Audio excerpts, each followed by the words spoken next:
ओम शांति। प्रजापिता ब्रह्मा बाबा की वाणी 27 फरवरी 2021। ये मुरली का सेकंड पार्ट है। पहले पार्ट में बाबा ने बताया शंकर और शिव को भक्ति मार्ग में समान रूप में क्यों पूजा जाता है और कब शंकर महाकाल में परिवर्तित होते हैं, महाकाल का रूप का जो रोल है वो कब शुरू होता है, कब उनका तीसरा नेत्र खुलता है। और अब सेकंड पार्ट में बच्चों ने ब्रह्मा बाबा से बहुत सारे प्रश्न किए, तो बाबा ने उन प्रश्नों के उत्तर दिए और बहुत सारे गहरे राज बताए। तो बाबा से एक माता ने प्रश्न पूछा कि जब डेड साइलेंस की स्थिति से वापस आती हैं तो उन्हें वीकनेस महसूस होती है। तो माता का पूछना है कि इससे क्या प्राप्ति है डेड साइलेंस से फिर। तो ब्रह्मा बाबा ने कहा, देखो बच्चे, प्राप्ति ही प्राप्ति है। हर एक चीज़ का बैलेंस बना के चलना है।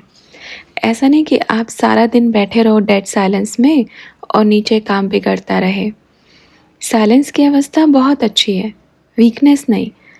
क्योंकि जब अपन ऊपर जाते हैं तो भल शरीर की ताकत लगती है, पर मन की ताकत पावरफुल होती है। उस समय आत्मा के जो भी जन्म जन्मांतर के विकार हैं वो नष्ट हो रहे होते हैं, इसलिए ऐसी फीलिंग आती है। इसलिए कभी कभी तो ऐसा लगेगा, अच्छा लगा, सो जाओ बस अब तो। ऐसी स्थिति आती है क्योंकि आत्मा से वजन कम हुआ है, जो पाप कर्म था वो कम हुआ। तो जब एक व्यक्ति हल्का होता है तो सोचता है, अच्छा अब तो सो जाओ। तो बाबा से पूछा, क्या शरीर पर भी इसका असर पड़ता है? तो बाबा ने कहा, क्यों नहीं। आत्मा किसके साथ जुड़ी है तो फर्क किसको पड़ेगा?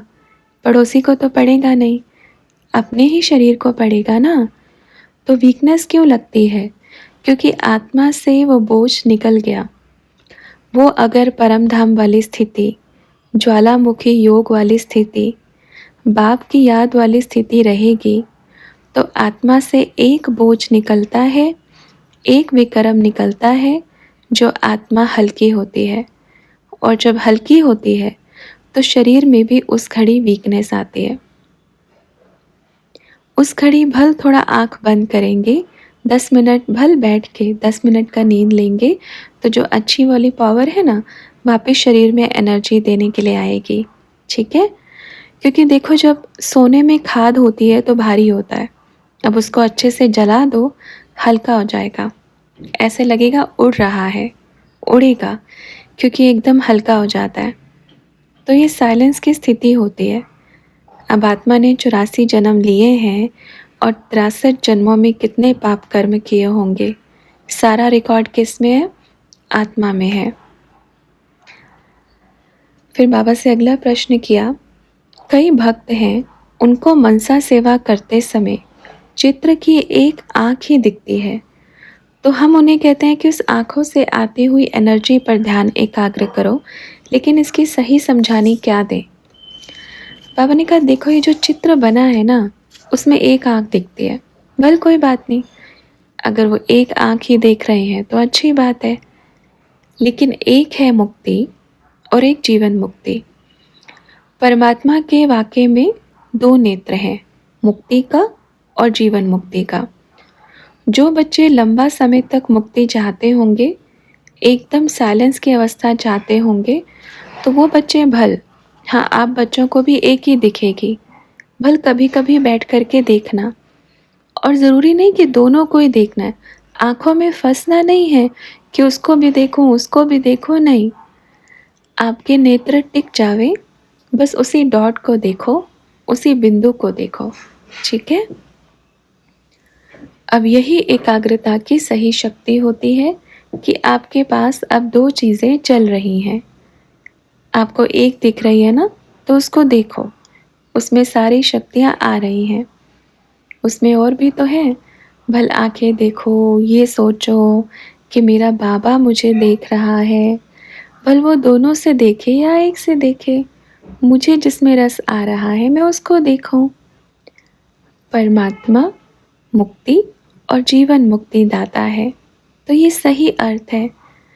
क्योंकि भगवान को एक आँख तो दे नहीं सकते, अगर एक आँख वाला चित्र बना दिया जाता है तो भी सबका संकल्प चलता कि दूसरी क्यों नहीं है, दूसरी क्यों नहीं बनाई। जब भी योग करते तो वही संकल्प चलाते कि एक आँख वाला कौन है, ये एक आँख किसको दी गई है, दूसरी आँख क्यों नहीं है। इसलिए मुक्ति और जीवन मुक्ति, ये दोनों चीज़ें बहुत ज़रूरी हैं।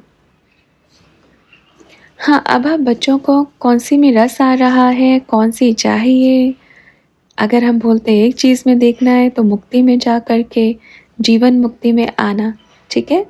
मुक्ति में जाएंगे फिर जीवन मुक्ति में आएंगे, ये सोचकर, पर ऐसा सोच के याद नहीं, ये सोच के याद करो कि उनकी दृष्टि मुझ पे पड़ी, वो मुझे देख रहा है और मैं उसके प्यार में नहा रही हूँ।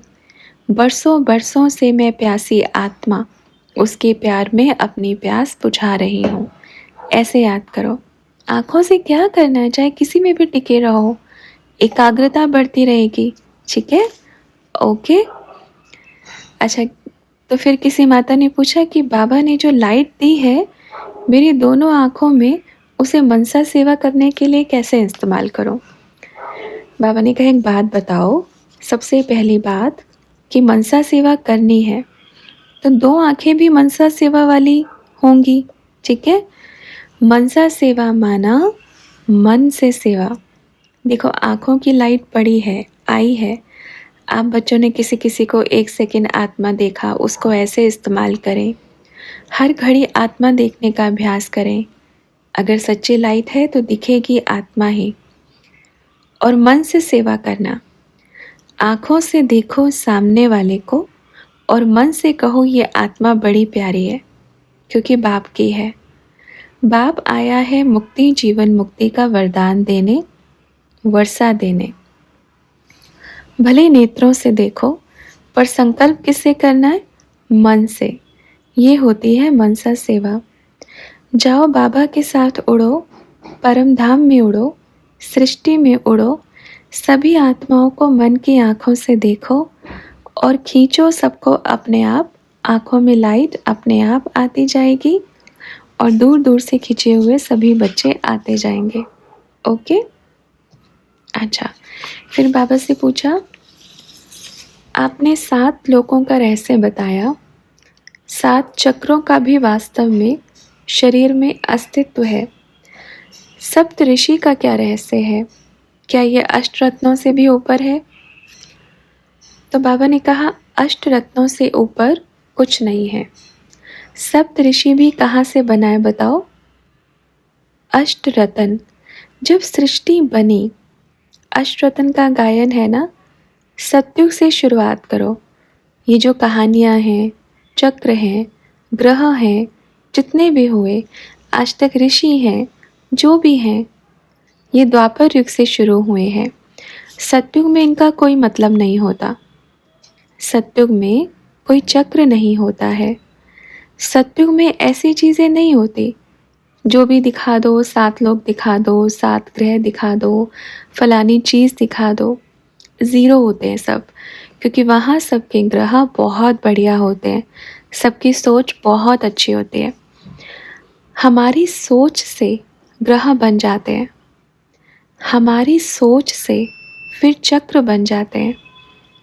हम जो सोचते हैं फिर वो इमेजिन करते हैं, फिर वही बन जाता है। ये क्या हो रहा है, ये सतयुग की कहानी है ही नहीं। ये है कहाँ की कहानी। तो किसी ने कहा द्वापर युग से जब से शुरू हुआ। बाबा ने कहा द्वापर युग में भी नहीं था, ये घोर कलयुग में ये सब चीज़ें हैं।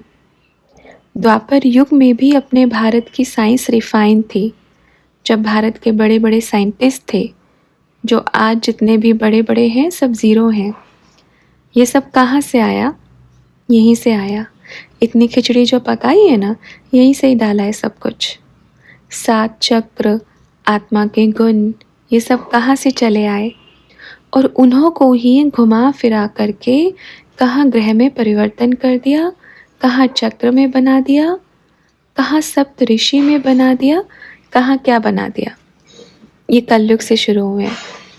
बोलते हैं फलाने का ग्रह अच्छा नहीं चल रहा है, फलाने की कुंडली अच्छी नहीं चल रही है।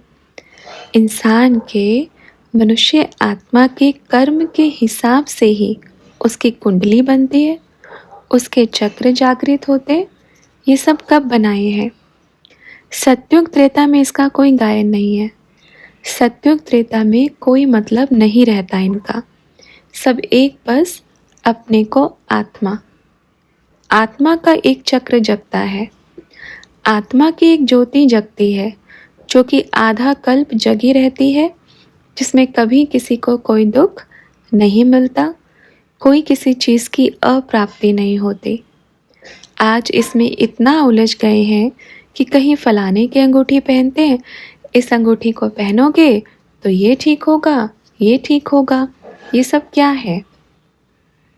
ये सब कहाँ की बातें? कलयुग की बातें हैं।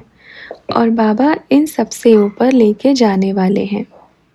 जब तक शरीर है, शरीर से जुड़े हैं, तब तक ये सारी बातें गाई जाते हैं।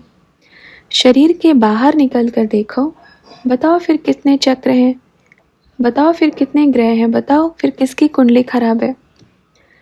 शरीर में है तब ये सारे चक्र घूमते हैं, शरीर में है तब सारे साइंटिस्ट घूमते हैं, शरीर में सारे ग्रह घूमते हैं, कुंडलियाँ घूमती हैं। इससे निकलो बाहर, फिर बताओ किस किस की कुंडली में क्या क्या लिखा है, बताएगा कोई? तो बाबा इन सब से ऊपर ले जाने आए हैं। अपने को इन सब चीज़ों से ऊपर उठना है। अपना ग्रह बहुत अच्छा है, अपनी ग्रहचारी, ग्रह दशा सब बहुत प्यारी है, क्योंकि दशा किसकी है? बृहस्पति की दशा है।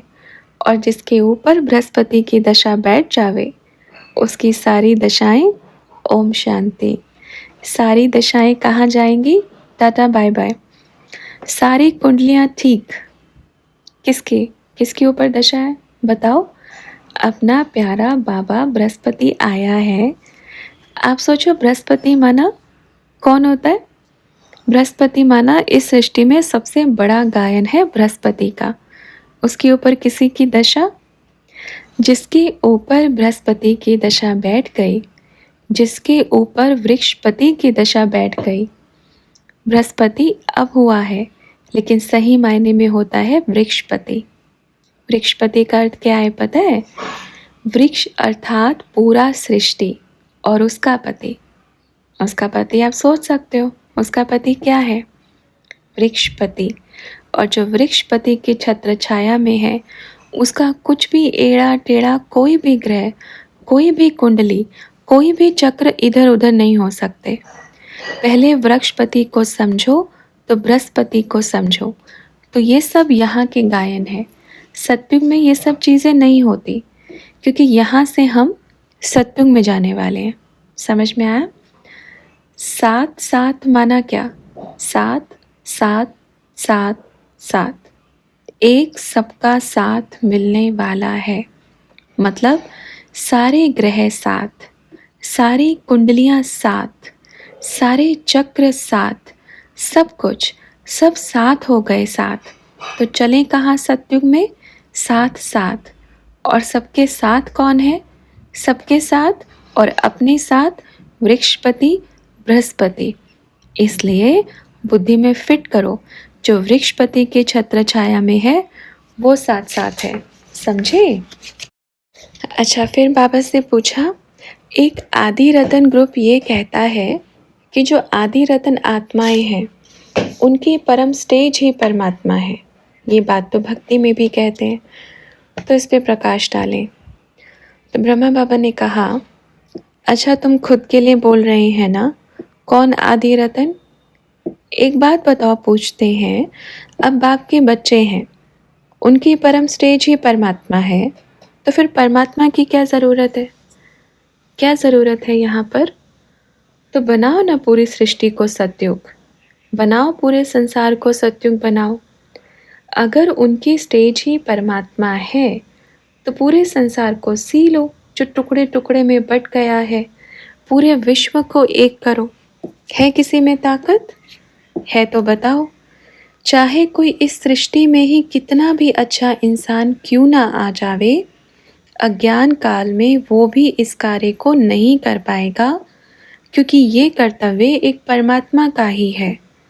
जो वो स्वयं एक एक धागे में सुई में पिरो करके सिलता है। ये कर्तव्य अपना बाबा जहाँ होगा वहाँ ये कर्तव्य ज़रूर होगा। वो बोलते हैं शांत रहना है, हर ग्रुप कहता है ये करना है वो करना है, एक भी पॉइंट कोई धारण नहीं करता। और तो छोड़ो, बाबा की बातें तो छोड़ो, मुरली आती है ना, उसकी पॉइंट कोई धारण कर लो। सुनाते हैं, मियाँ मिट्ठू हैं, तोते के मुआफिक रटते हैं, फलाना फलाना फलाना बाबा, बाबा ने ये कहा, बाबा ने वो कहा, तोते मुआफिक रटते रहते हैं। फलानी मुरली में ये कहा, उस मुरली में ये कहा, उस मुरली में ऐसे कहा। अरे बुद्धू, रटने से क्या होगा? कुछ होगा?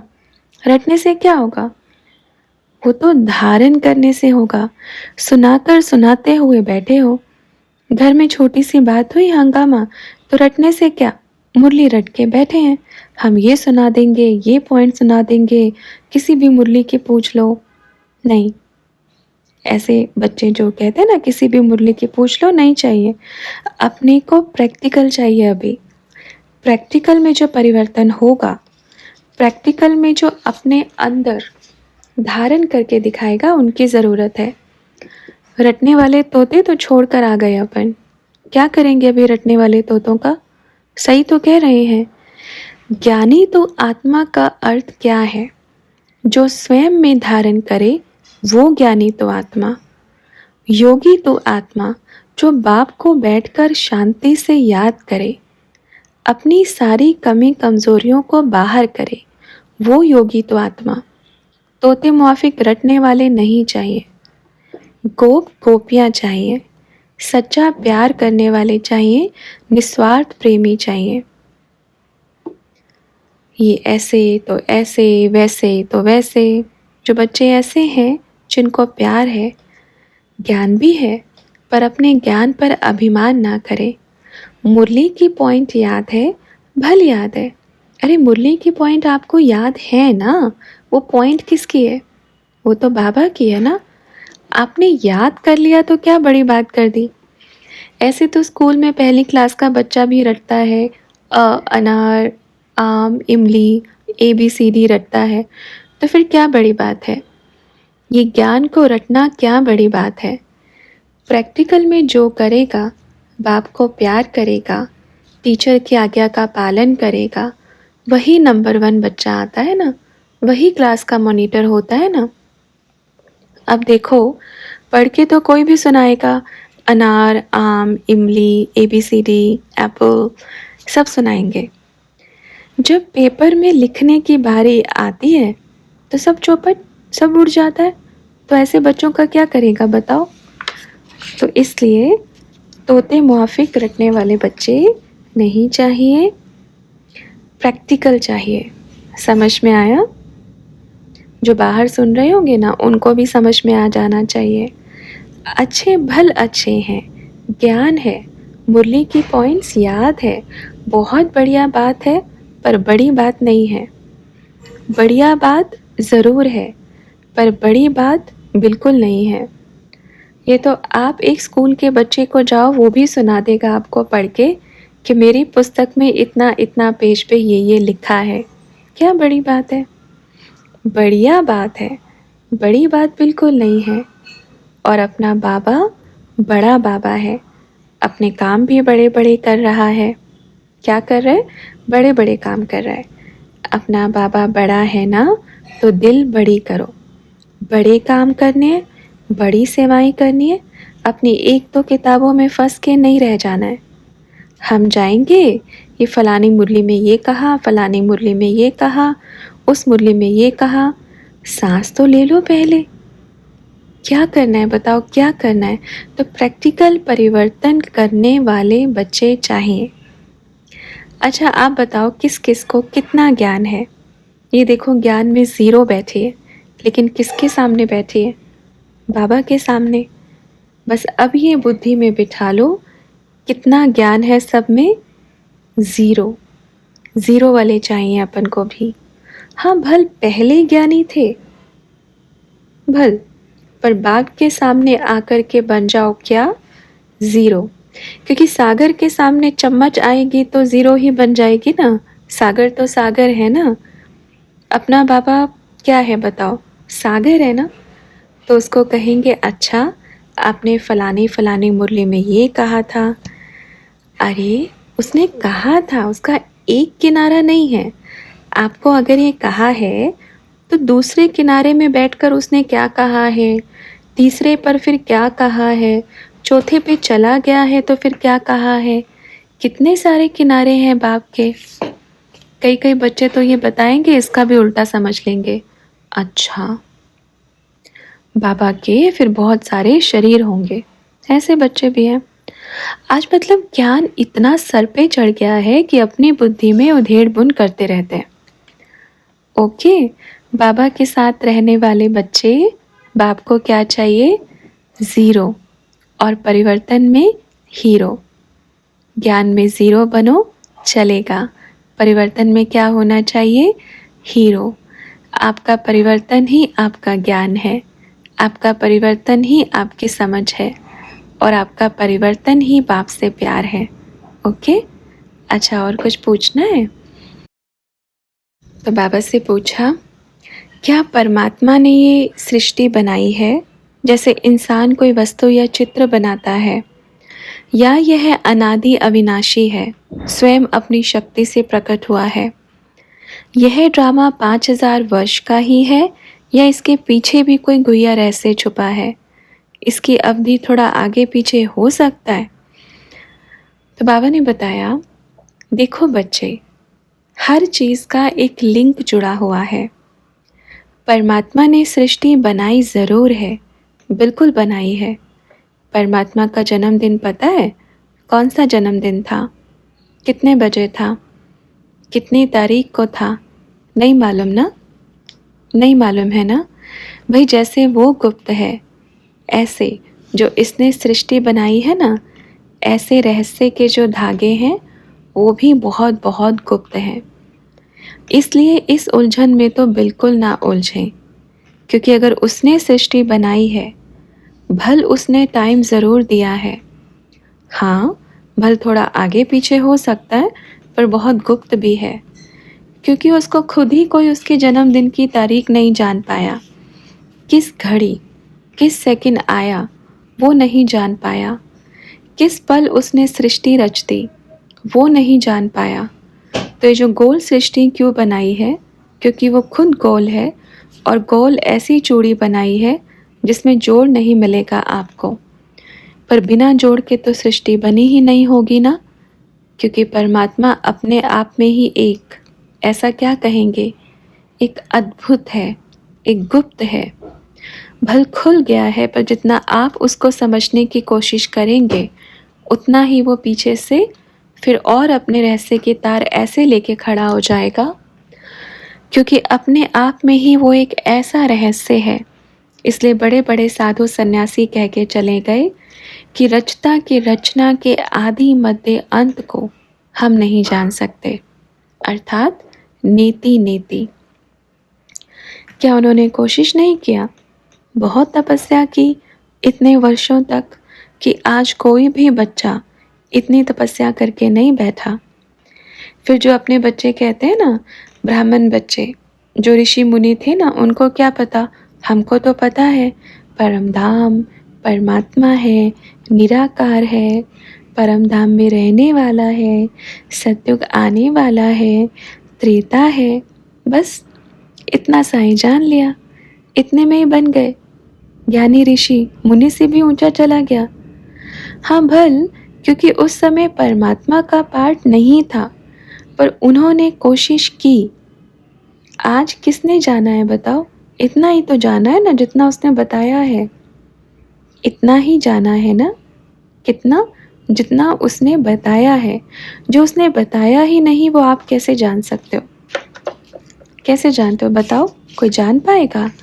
जब तक वो खुद को नहीं खोलेगा तब तक उसको कोई और खोल नहीं सकता, क्योंकि वो स्वयं में ही चाबी है और स्वयं में ही ताला है। जब उसका मन करेगा खोलेगा, जब उसका मन करेगा नहीं खोलेगा। ठीक है? तो बच्चों ने पूछा, बाबा ये सारे राज क्या आप जानते हो? ब्रह्मा बाबा से पूछा। तो बाबा ने बताया, देखो बच्चे, अब जितना उन्होंने अपन को दिया है शिव बाबा ने, उतना अपन जानते हैं, है ना, जितना शिव बाबा ने अपन को बताया, लेकिन पूरा कोई नहीं जान सकता। ये अपन पहले से ही बोल रहे हैं। वो परम आत्मा है। पिता की प्रॉपर्टी बच्चा कभी नहीं जान पाएगा, क्योंकि पिता, आज की दुनिया में पिता अंतिम सांस ले रहा होगा ना, उसमें भी रहस्य छुपा होगा। वो भी बहुत सारे रहस्य लेके चला जाएगा। उस घड़ी भी उस पिता की प्रॉपर्टी को वो नहीं जान पाएगा, रहस्य को नहीं जान पाएगा। तो इस सृष्टि के पिता का पार नहीं पा सकते। तो वो तो कौन है? वो तो परमात्मा, पारलौकिक परमात्मा है। वो कैसा रहस्यों से बना होगा? दिखता बहुत छोटा सा है। तो बच्चों ने कहा, बाबा कोई नहीं जान पाएंगे। तो बाबा ने कहा, इस सृष्टि में कोई नहीं जान पाएगा, जान ही नहीं पाते। किरण कभी नहीं जान पाएगी कि सूर्य को किसने पैदा किया, ठीक है। हाँ, सूर्य जानता है कि किरण मेरे से पैदा हुई, पर एक भी किरण बता दो जो सूर्य को बता दे कि आप इस चीज़ से बने हो, इस तत्व से बने हो, इस आकार से बने हो। समझ में आया? और जिसने जान लिया वो सेकंड परमात्मा बन गया, और जो हो ही नहीं सकता, क्योंकि वो एक ही है, एक ही रहेगा, दो कभी नहीं बन सकता। जिसने पूरी तरह से उसको जान लिया वो सेकंड परमात्मा बन गया, और इस सृष्टि में कहीं पर भी सेकंड परमात्मा का गायन नहीं हो सकता। तो सेकंड परमात्मा नहीं कहलाया जा सकता। कहते हैं परमात्मा एक है। भल इतने बड़े बड़े साधु सन्यासी आ जावें, भल अपने ब्राह्मण बच्चे कुछ भी कहें कि मैंने जान लिया, मैंने पा लिया, अपन उनको यही कहेंगे कि बच्चे अभी आप छोटे हो, अभी आप पैदा हुए हो, नहीं जान सकते, क्योंकि आपसे पहले बहुत बच्चे ऐसे कह के चले गए कि हमने पा लिया, हमने जान लिया। हाँ, पा लिया है, पा लिया ज़रूर, सभी ने पा लिया, अपन ने पा लिया, सभी ने पा लिया, पर लिमिट में जाना है, और वो तो अनलिमिटेड है। समझ में आया? अच्छा, अभी क्या करें, चलें? तो बच्चों ने कहा एक लास्ट क्वेश्चन और है। तो बाबा ने कहा ठीक है, पूछो।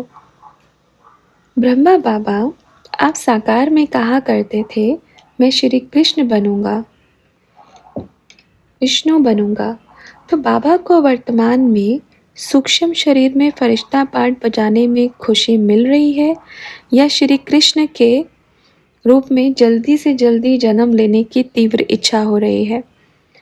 बाबा ने कहा, देखो बच्चे, दोनों इच्छा तीव्र है। देखो, वर्तमान समय फरिश्ता रूप में पाठ बजाने में भी मज़ा आ रहा है, पर सृष्टि में भ्रष्टाचार देख रहे हैं तो दुख भी हो रहा है।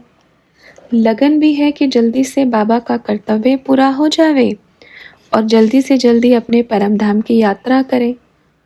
और खुशी इस बात की भी हो रही है कि ये जो घड़ी है ये सत्युग में कभी मिलने वाली नहीं है। ये जो पल है, ये जो बच्चों के साथ मिलना है, बैठना है, वो सत्युग में कभी होगा ही नहीं। सत्युग में ये प्यार नहीं होगा। लाओ, आराम से जो भी होगा, जो सिस्टम बना होगा, जो अपने बाबा ने सिस्टम बनाया होगा, भल प्यार होगा, बहुत निस्वार्थ प्यार होगा, बहुत प्रेम होगा, पर बिना जाने होगा। आज आप सभी बच्चे जानते हैं कि हम 84 जन्म लेकर आए हैं, और हम जाकर के सत्युग में ये बनने वाले हैं। और वर्तमान समय आप बच्चे जानते हो कि सृष्टि का रचयिता हमारे साथ है। वो परम पिता परमात्मा निराकार शिव बाबा हमसे मिलने आता है, प्यार करता है, पर ये वहाँ नहीं होगा, ये वहाँ नहीं जानेंगे। तो नशा और खुशी किस में है? भले एक सेकंड पेपर आया, बाबा की बड़ी याद आई, बाबा पेपर आ गया, जल्दी से पास कराओ। याद आया एक लक्ष्य, पावरफुल लक्ष्य, संसार का सबसे बड़ा पावरफुल, जो परम पिता परमात्मा हमारा पिता है, वो हमारे सामने है। भल वहाँ तो हम फल खाते हैं, सुख लेते हैं, बस खाना ही खाना है। दुख क्या चीज़ होती है कि इसको फीलिंग ही नहीं है। सुख का ही राज्य है, राज्य ही ऐसा है। पर यहाँ पर जैसे कहते हैं ना, मंजिल मिली, डोरी पहनी, एकदम पावरफुल संकल्प आया, मुझे पाना ही है, मुझे जाना ही है, मुझे हर घड़ी और अंतिम सांस तक बाप के साथ रहना है। इसी में एक जो नशा होता है ना, वो अलग ही होता है। हाँ, भल जाने की खुशी भी है क्योंकि जाएंगे तो फिर क्या होगा, इस सृष्टि से सारे दुख दूर हो जाएंगे, सृष्टि परिवर्तन हो जाएगी। जाने की भी खुशी है। सभी बच्चे पूछना चाहते हैं कि जब उस जन्म में साकार में श्री कृष्ण बनूंगा, राजा बनूंगा, भले ये नशा था क्योंकि दिखता ही वही था, पर बीच में ये पार्ट बजेगा, ये बिल्कुल बाबा ने बुद्धि का ताला नहीं खोला था, ये एकदम गुप्त रखा। ये तब मालूम पड़ा जिस दिन शरीर छूटा और फिर 4 रोज़ के बाद ऊपर गए, जाके पूरी फिल्म दिखाई कि अब ये पार्ट बजने वाला है। तो बच्चों ने कहा 4 रोज़ के बाद आप ऊपर गए? बाबा ने कहा हाँ बिल्कुल, जब तक शरीर रहेगा तब तक नीचे ही रहेंगे ना, तो उसके बाद फिर ऊपर जाकर मालूम पड़ा। अब जब ऊपर चले गए तो सारे रहस्य भी मालूम पड़ गए। अब क्या रहा, आधार नहीं रहा कि बच्चों को बता देवे कि अपन वापस आएंगे। अगर सच में ऐसा होता, अगर पहले से ही मालूम पड़ता, बता के जाते, तो छटनी नहीं होती। अलग अलग धर्म तो निकलते ही नहीं, धर्मों की रचना भी बहुत ज़रूरी थी। इसलिए बाबा से बड़ा चतुर सुजान कोई नहीं होगा। आज मालूम पड़ा बाबा ने भेजा बच्चे, अभी आपकी तैयारी नीचे है, अभी आप जाओ नीचे, अभी आपके कर्तव्य हैं। बड़ी खुशी हुई, देखा सब बच्चों को रोते हुए भी देखा कि बाबा चले गए, अब क्या होगा। बहुत बच्चे रोए, पर बच्चियों को जो भी निश्चय बाबा जैसे भी कराना है आप कराना। बहुत बच्ची निश्चय बुद्धि भी हुई, बाप का पूरा संभाला, कर्तव्य किया। अब क्या हुआ, फिर मालूम था ना वो, लेकिन सब कुछ मालूम पड़ा ऊपर जाके। वंडरफुल बात थी। ऊपर जाके जब झटका लगता है, मालूम पड़ता है, सब कुछ रहस्य खुलते हैं। अरे बाबा, आपने पहले क्यों नहीं बताया, अपन एक हिंट तो दे के आते। बाबा बोलते हिंट तो दिलवा दिया था, आदि सो अंत, हिंट ही तो दे दिया ना, और कितना दोगे आप। आदि सो अंत, आदि सो अंत। अब ये आदि सो अंत मतलब क्या, सभी बच्चे इसी सपने में खोए हुए हैं कि जैसे आदि में साक्षात्कार हुआ, अंत में भी होगा। इतना ही एक तार बुद्धि में फिट करके बैठे हैं, वो तो होगा ही। आदि सो अंत में बहुत सारी चीज़ें आ जाती हैं। समझ में आया? इसलिए बाबा क्या कहते हैं, ये सृष्टि ही एक रहस्य में ही है, जितना खोदोगे उतना मिलेगा। ठीक है, समझ में आया सभी को? और सब आपके सवाल ख़त्म हो गए ना? ख़त्म हो गए? अच्छा, जिन्होंने भी जो जो पूछते हैं उन बच्चों को बाप दादा का बड़ा मीठा मीठा याद प्यार देना। लेकिन बाबा एक ही बात ज़रूर कहेगा, प्यार के आधार से पूछें तो जवाब दिल से देगा और प्यार से देगा। संशय के आधार से पूछो तो संशय में डालेगा, ये याद रखना हमेशा, और घुमाएगा और संशय में लेके आएगा, फिर और बुद्धि चलाना। ठीक है? और प्यार में पूछेंगे ना तो बाबा कहते हैं ना, आप बंध के तो दिखाओ, प्यार में तो पूरा संसार हाजिर है। और संशय में, अधिकार में संशय में करेंगे तो फिर आपको इतना घुमाएगा, घूमते रहो। फिर लास्ट में यहीं आकर के ऐसे घुटनों के बल टिक जाएंगे कि बाबा माफ़ कर दो। तो संशय नहीं, जब आपको पूछना ही है तो प्यार में पूछो ना, निश्चय बुद्धि होकर के पूछो। कई बच्चे कहते हैं नहीं, जब तक सवाल का जवाब नहीं मिलेगा तब तक हमें निश्चय नहीं होगा। ऐसे बच्चे भी हैं, जब तक नहीं बताएंगे तभी हमें निश्चय होगा। तो फिर क्या करेंगे, कल को आपके मन में कुछ और भी सवाल आया, उसका जवाब नहीं मिला, तो फिर क्या गारंटी कि कल को आप संशय बुद्धि नहीं होंगे। इसलिए प्यार में पूछो, बाप हाजिर है और सदा आपका है। संशय में पूछो तो हर बार संशय दिलाएगा और गोल गोल घुमाएगा। ओके, अच्छा बच्चों, ठीक है, अब सेवा शुरू करते रहो। अच्छा, ओम शांति।